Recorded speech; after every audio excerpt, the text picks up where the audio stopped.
Hello, boys and girls, and finally another interview. This interview will be with Euan, who's currently busy with making some kind of an indie game together with his team. And yeah, I was wondering how it went, and I wanted to ask him. So, Euan, I'm just going to let you introduce your game yourself, because obviously it's still in a very early phase, so you're like the man to talk about it. Yeah, right. Pliza Online is a 2D, 2.5D, a side-scrolling online role-playing game, which you play with your friends, you kill monsters, you embark on quests and adventures, non-linear quests and adventures, so not like kill 10 bees, more like, explore the cave and find the giant's foot. That was that's kind of what we're trying to get at. But yeah, so that's about the simplest way I could describe it. I don't because remember, as you said, it is in pre-alpha stage or sort of it's in kind of early testing stage, so it's kind of difficult to say what it is. But that's the basics, if you will. Yeah, just like in general, why did you want to make a game in the first place? Because Yeah, I understand you're still pretty young for making a game. yeah, 16. So yeah, pretty young. For a developer anyway. But I wanted to make one because I used to when I was younger. I used to play games like RuneScape and like back in the day, like 2006, 2005. I used to play like all these kind of RPG games, and as a child, I just kind of oh, why can't I make one of them? And then obviously whatever said to my dad or something. My dad didn't know what was going on. My mum didn't. They don't know about technology, so it's just kind of just thought kind of looked online for a wee while. I realised you had to learn programming language, and then it kind of kicked off from there. But that's why I wanted to make one because I was kind of inspired by games at that time, and then it's just kind of built onto that. So that's why I made it was because I was inspired by other games. Yeah, nice. And it isn't because you are still at the age of 16. It can be good because you've already showed like a live stream Yeah, once on Crazy Keeps' YouTube yeah, channel, and it looks really promising, and the people who yeah, participate were really enthusiastic about it. yeah. Yeah. So That you're was you're what. definitely something as someone to take serious, even though if you're young age. So that's pretty cool because you're still quite young and Yeah. following the dream. To say it. Could say that. You could say that. Yeah. Yeah, it's So, how do you look at this? Is this more like a professional thing you want to do, or just whenever you have a well, spare bit of time? yeah, it's well, what I believe it is.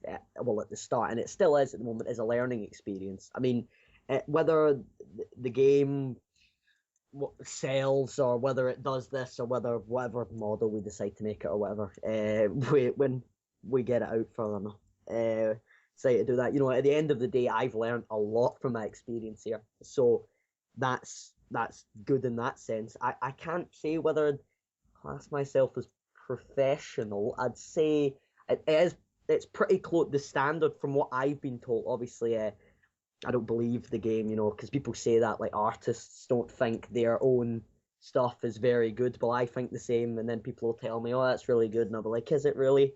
Well, that's kind of what it's like. I can't really tell if it's professional or not. I'd say it's not. I'd say a mixture. I mean, they say indie. That's the kind of brand of it's been given, but the genre it's been given is that it's an indie game, but because it's made by a small team. Uh, so I don't know. How big is your team actually? It's a team of. I'm trying to think. See, you forget sometimes because there's people doing other stuff aren't actually part of the team. There's me, obviously. There's Max, who's my business manager. There's Callum, and he helps develop. Both of them help develop. Callum and Max, they help me develop. And then there's Lewis, who's the community manager, and he's the kind of guy that talks to people and ideas and stuff. And then there's graphics artists, and there's all these people that we speak to and all that. And it's actually really difficult because we've got a giant list of people. But that's the main team, the main core team, and that would be, for goodness sake, that's my maths failing me at this time. It's like it's actually still a pretty big team for For an indie game, yeah. yeah. Also, not necessarily an indie game, but just to start up a game quite abruptly like this. Yeah, yeah. Um, why did you actually choose like this kind of game as your first one to make to learn from? what like rather than like a first person shooter or like what? Yeah, like anything. Yeah, because I mean that's quite like people will say I really want to make a game like Call of Duty or whatever or a football game, and you know, that people around my neighborhood say that anyway. But I chose it, and I kind of briefly mentioned it earlier, but it was because it was the games I was playing at the time, and and you know that kind of inspired me to make well start working on Pliza, and it was kind of uh, and that was the kind of game I wanted to make. And then I looked at things, and I really enjoyed when I started working on it and started creating it. I really enjoyed it, and then I tried to make other projects as indie developers do. They try and make other projects like or try and muck about with others. So I did. I tried first person shooter. I tried not a football game, but I tried arcade games like platformers, and I didn't really get the same sense of. So I'd let like my friends like Max or whatever try them out.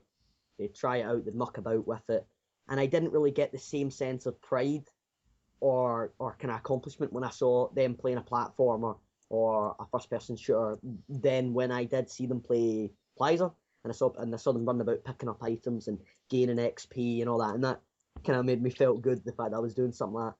Maybe it's because you can play an online role playing game longer than let's just say a first person shooter.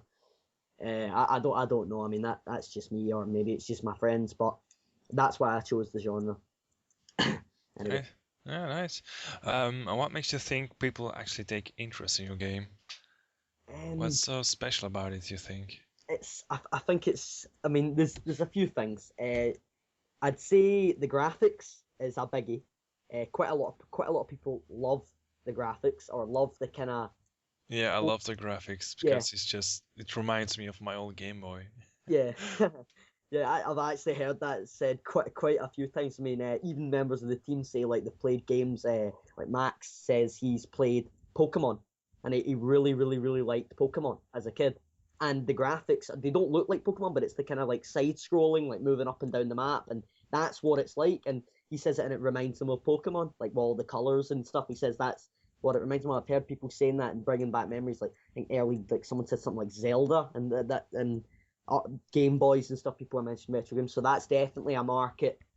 Well, it's a market that's dead anyway, and I don't think there's actually a lot of games that have been played like that.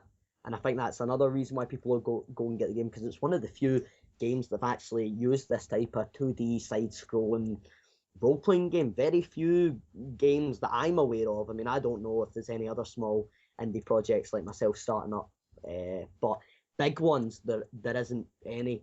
Anyway, I'm trying to think. No, not that I'm aware of that role-playing games like 2D side-scrolling, and then you've got the graphics, the graphics, we have the retro graphics, and then you've got all the stuff and all the quests and all the detail piled onto that, and then you've got the fact that we're indie developers and we can be easily contacted and all that, and that kind of player interaction and stuff. So I think that's why people would buy it, would be the fact that and the fact that it's going to be cheap. We're not asking £40. We're not asking £10 or like €12. We're asking about £2. So about what, like €3? Three and a half euros, I Yeah, guess. yeah. And it probably going to be less than that at the start, because the only reason why we're actually charging is because we need it to survive and to keep a server running. Otherwise, we couldn't do it. And that's it. It's not like I want, because remember, this is I can't tell if it's professional or a hobby or whatever. That goes back to the previous question. I can't tell, but yeah, I kind of went in a rant there, but I think that's why people would enjoy playing it. Yeah, you definitely got some good points. And why exactly do you opt for the low price and no extra fees, in contradiction to other Yeah. MMORPGs who still ask huge amounts of money for the server Mhm. costs and so-called expansions? Yeah, and yeah, it's because well, as I kind of lightly tapped on there, it's because as indie developers, I know as a gamer myself, right? The majority of gamers out there are skint or have very little money. I'm not saying all gamers, right? But it's difficult. It's difficult to make a living in these times. I understand that, being in that situation myself, being working class. You know, it's not like I've got a giant mansion here and I'm I'm sitting in like a sauna or whatever, recording this. I'm a working class guy. I understand exactly. I'm Yeah, gonna have to save up for quite a while to buy SimCity as an example. I'm gonna have to save up for quite, so it's kind of similar to that, and I'm making it as cheap as possible because I know what that's like, and it's just kind of the actual market we're trying to tap into is like money left over from a PayPal account, or money like, oh, I've got a pound or £1.50 worth of interest that I've earned like for 2 years on a credit card I don't use, that kind of thing, because I don't. It's only there for our service, because you said multiplayer game like World of Warcraft or whatever, huge games that require hundreds of thousands, or all these players playing, and they need all this space. That's why it costs a lot, and they've got Activision or whatever with the money. I don't want to get into that, but they've got all that and the huge profits and stuff. Whereas it's however many people decide to play, obviously we'll have to adapt depending on however many people play, but it's quite small, quite humble. That's why it's the small and humble price, because we're not wanting to rip anyone off, and we're in the same situation as many gamers out there. So yeah, that's why I've kind of kept it at the low cost. I'm trying to help out, if you will. yeah. Like I think like definitely the low cost will help you out. Like in the beginning to sell your game, like people say that it's only like €3. Let's buy it, and let's see what it is. Yeah. Let's see. It brings like potential Mm-hmm. as a competitor in the market. But how about what do you think about it? Do do you think your game has potential like as a small competitor in like the indie market? In the indie market. Well, the indie market, I mean, as you know, as quite a lot of people know, it's very vast. You get games like Minecraft and stuff. They don't class that as indie anymore. It's like it's team's huge, but you get games like Terraria, which is indie or was indie, and games like huge games, and there's so. But I wouldn't. It's difficult to say because we don't have statistics and stuff. We're not, because we're so early on. But I believe that the game we're building has the potential to be a competitor, whether the sales and whether people decide to help us out, to buy it, to play it, to enjoy themselves or whatever, if they really like it, get their friends on and stuff like that. It could very well be a competitor in the market if people give the game a chance. That's because obviously we're trying to make it as good as possible. So, and if people like that, then yeah. So I think it could be a competitor. I think it could be a competitor, definitely. Nice. Just let's wait and see, presume. Yeah. How about the game itself? More about the making of the game, actually. How has the process been so far? Pretty grueling. I don't want to put anyone off who would ever want to create a game, because it's not like that at all. It's a it's a learning experience. It starts off slow and then you build.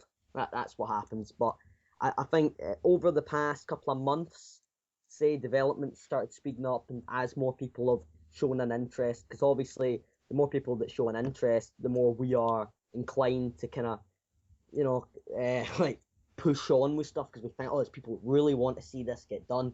People who really want, and then we'll spend extra time working on it and stuff. Obviously as a 16-year-old, I've still got school and stuff to juggle as well. I've still got to do schoolwork and still got to do all that on top of this. But I've still managed to churn out quite a lot of content. But it's but I've still managed to program it. It did start off slow. It did start very very slow. I mean, let's see, I'm trying to work out. I started like 5 years ago, so I was 11 years old when I started, and it was really slow. And obviously, as a child at that age, you just kind of. I'm surprised I didn't give up, to be honest, because I tell you want to see fast results in a game released in like a matter of weeks. But you know, it does take time. It does take time, definitely. And it's been picking up recently, and thanks to the help of people like yourself, Kips, Corrales, and quite a lot of other like YouTubers have been really helping out. This is the process speeds up. I mean, I don't know if people realize like a simple like or a Twitter or even a message helps. It really does. Helps kind of spur us on.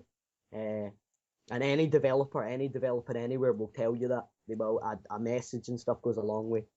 Uh, but that's it. So the process is has been speeding up as popularity or people have been discovering us. I think that's the way I'd put it. And that's it really. The process has been speeding up. Thank God. It's good to hear. Was Pliza and the process of making the game, is it like what you expected it to be, or was it more difficult, or did it go better than expected? What you mean like as a kid when I had the idea, like is it done as well as I expected as a kid, or do you mean like a year, 2 years ago? Just like when you started it, when Yeah, like yeah, the moment when you said, okay, let's do this, yeah. did it go as expected, or Yes and no. Obviously, there was some problems. I had to learn a programming language that takes a while, that can take a while indeed?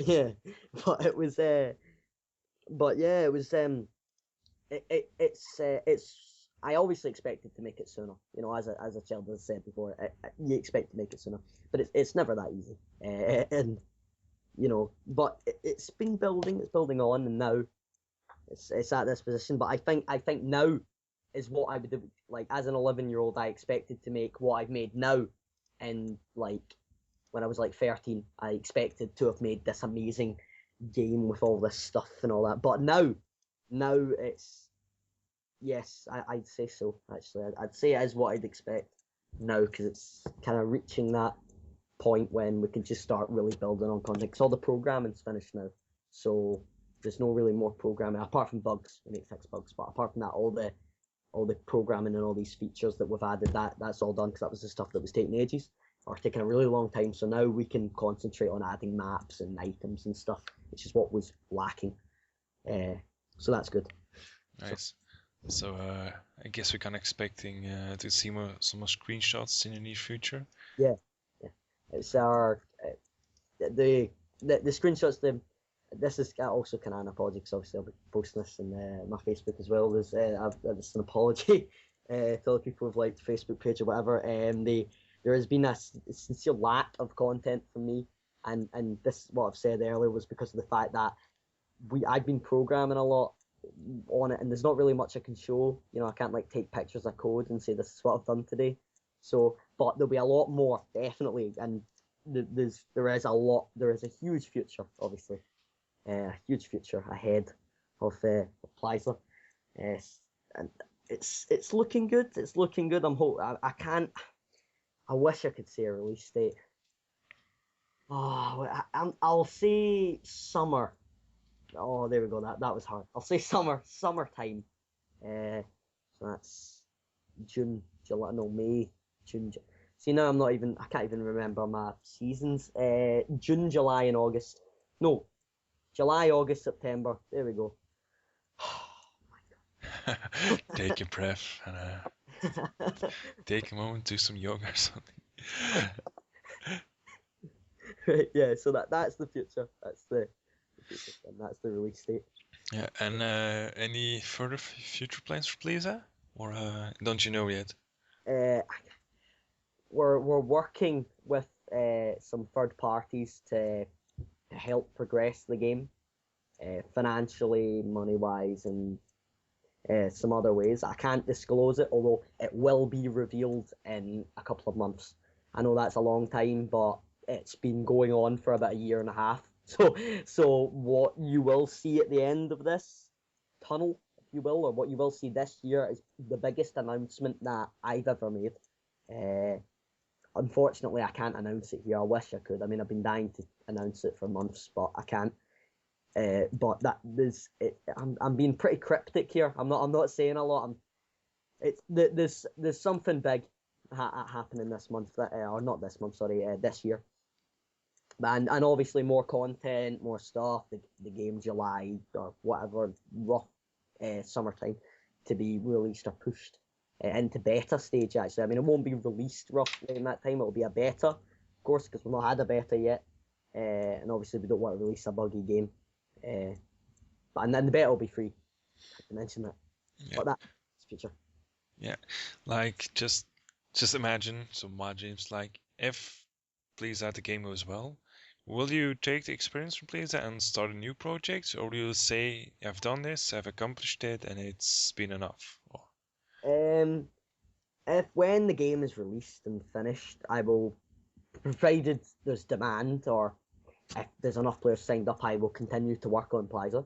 If that's not the case, I will, as you said, I'll take the experience from Pliza and all that I've learned, which is a lot, and I will obviously I'll be able to make games in a quicker amount of time, and then I might move on to another genre. I might investigate. I mean, I won't obviously get a game out right like that, but take a wee bit of time, a wee bit to experience. If that is the case, I mean, I don't know. I don't know what the future in terms of like people or whatever. You know, the way I see it is the future is in the consumer's hands. The future is in the person who buys the product or who tells someone about it. But there could be a project afterwards. I mean, I don't know. I'm trying to think because I've actually not really thought about it because I'm obviously my mind is so focused on getting Pliza better at the moment. I don't know. I wouldn't think there'd be a project afterwards. I'd probably just work on expansions or free content updates. I think that's kind of what I'd work on afterwards. I think that's about it. Okay, nice. Yeah, this was about like everything I could think about to ask you. Yeah. So, a huge thanks for making some time for me, No, it's no problem. and wish you good luck with your game. Right. Oh, thanks a lot, and thanks for interviewing me. Thank you.